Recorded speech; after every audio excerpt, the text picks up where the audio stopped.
paragraph 3. You want to match your personal qualifications exactly with the job requirements now.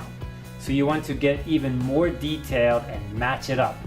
We just talked about some of the skills you have. And of course, you don't just say any skill. You want to focus on the skills that match the job, but now you go directly and show this skill can do this in your job. That's why I'm good for you. Let's look at this example here for paragraph 3, and this person is going to emphasize their English skill. My major field of study in college was international trade at the Overseas Chinese Institute of Technology.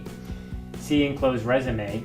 In my English studies, I consistently scored above 90. I feel confident that my English skills are well suited for this position. So these are my skills. Here's evidence of my skill, and I can use this on your job. So this job must be something about using English. Let's look at this next example here. My last 2 jobs have involved secretarial work at large shoe manufacturing companies. See enclosed data sheet. Data sheet is another way to say resume. While working full-time, I was also able to complete my college degree in international trade. I am well versed in the responsibilities of this job opening and feel very optimistic that I can make a useful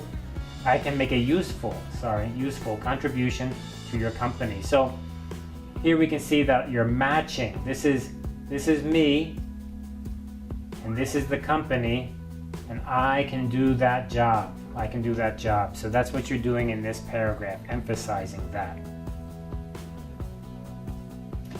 In paragraph 4, we're very straightforward. In paragraph 4, we're going to thank the reader, be very courteous, be very professional, and we're going to supply information for further contact because we want to encourage future contact. We want to say, please contact me in the future, so you can give some more personal information here.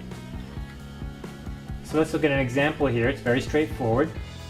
I look forward to hearing from you and setting up a time for an interview. See, that's very positive. Look forward. And then here's their more information. Look at the second example. Thank you for taking the time to look over my application. That's a nice little sentence right there. Thank you for taking the time. If the opportunity for an interview should arise, please contact me at my home number. And then they even have a time here, between 12 and 4 in the afternoon. So that's really nice. It looks very professional that way. And their home number must be inside the heading of the letter because that's where they put your information, the sender, right? Okay, so I think that the application letter is a little bit hard to write. Why? Because you want to sell yourself. Be very positive, but you must keep it short. And there's some things you have to do, like you have to say thank you at the end. At the beginning, you have to say, how did you find out about us? How do you know us? So you don't have a lot of space. So you don't want to talk about many things in your family or your history. You want to focus on a couple skills and show me you really know those skills. So many applicants I've seen say, I can use a computer, I can use Word, I can use Excel. That doesn't tell me anything. I need to know exactly what it is that you can do that others are not as good as you.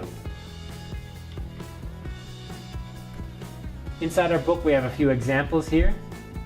Please take a chance to look at those.